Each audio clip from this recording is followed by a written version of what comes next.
Hey everyone, what's going on? In this video, we'll be going through some tips for landscape photography to show you how to take better landscape photos. Let's get into it. Starting off with tip number 1, plan where and when to go. Normally, if you're gonna go out and take some landscape photos, you wanna plan where and when you're gonna go just so you can have a little bit of control in your situation. If you don't plan out your trip as far as time of day and location, then that's gonna be one more thing you're gonna have to worry about. And that leads me to our second tip, which is scout and research the location. Another thing that comes with planning where you want to go is doing research on that specific location. Doing research will show you the best spots at your location to take some landscape photos. And I find that one of the best places to do your research is on Instagram. If you go to the search bar and type in your location, then you can look at other photos that have been taken in that spot. And another thing to do as far as research goes is look at the weather. Checking out the weather is always a good idea before you go take photos, just so you don't end up in a rainy situation.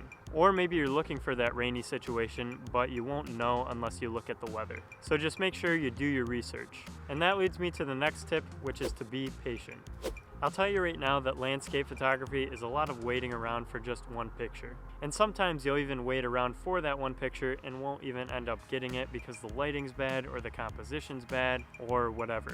And this can be really frustrating or discouraging to a lot of photographers out there just because you'll wait all this time for that one perfect photo and then you'll snap the shutter and it looks like crap. But just remember that we've all been there and we've all taken bad photos in the past. So just relax and be patient.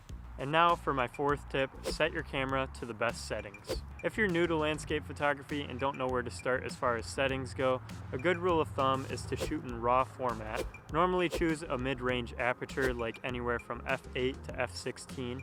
Choose a low ISO so you don't get grainy photos, and then set the shutter speed so that you have proper exposure throughout the photo.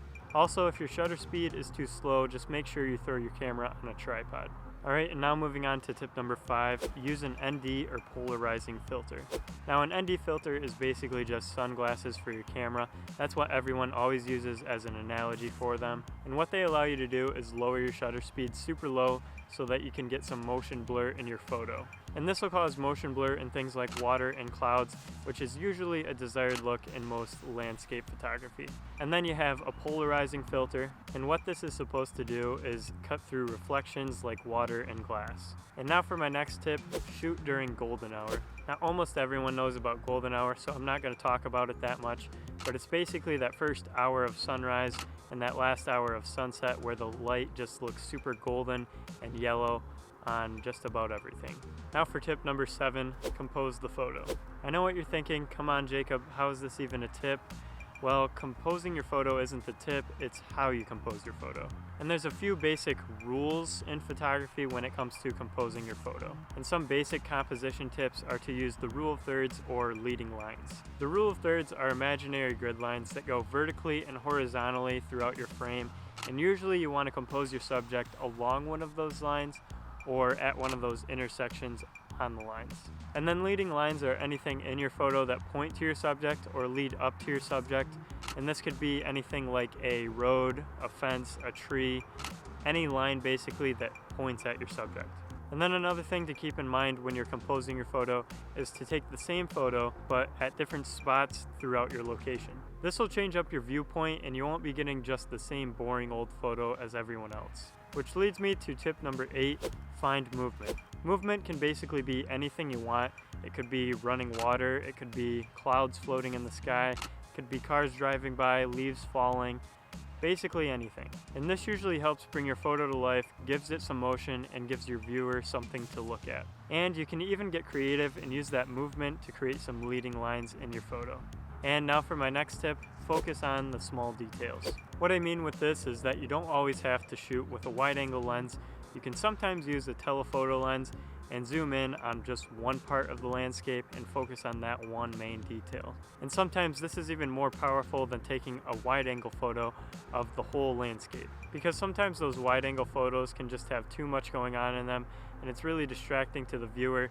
So using a telephoto or a telephoto zoom lens can isolate your subject. Moving on, we have the 10th tip, which is to not shoot in just the tourist spots. Now don't get me wrong, you can still get that basic tourist spot shot, but what I'm saying is to go into other spots and get those shots as well. because like I said earlier, this will give some variety to your landscape photos. And now for tip number 11, include some people or even wildlife in your photos. Sometimes landscapes can look really cool, but they're not super photogenic. So if there's a person or a friend that you can include in that photo, or if there's just wildlife that's around that landscape, then you can include that in the landscape, and it might even pull that landscape photo together. And now for my final tip, tip number 12, experiment and try new things. Now basically every tip in this video is just that. Just a tip, no pun intended. So what I'm saying is that these are tips and not the rules of photography. There are no rules of photography. And that means you should always be open to, like I said, experimenting and trying new things. Alright, so now I just want to leave you with this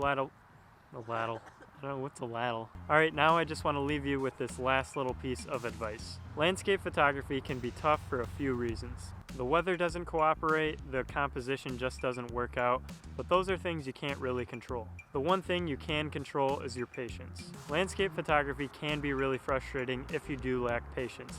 So if you take anything away from this video at all, make sure that it's patience. Alright, well that just about wraps up this video. Hopefully some of these tips were helpful and gave you a few ideas for your next landscape photos. If you guys did enjoy this video, make sure you hit that like button. And if you want to see more videos just like this one, subscribe by clicking right here. Thanks for watching, and always remember to capture great moments. Deuces.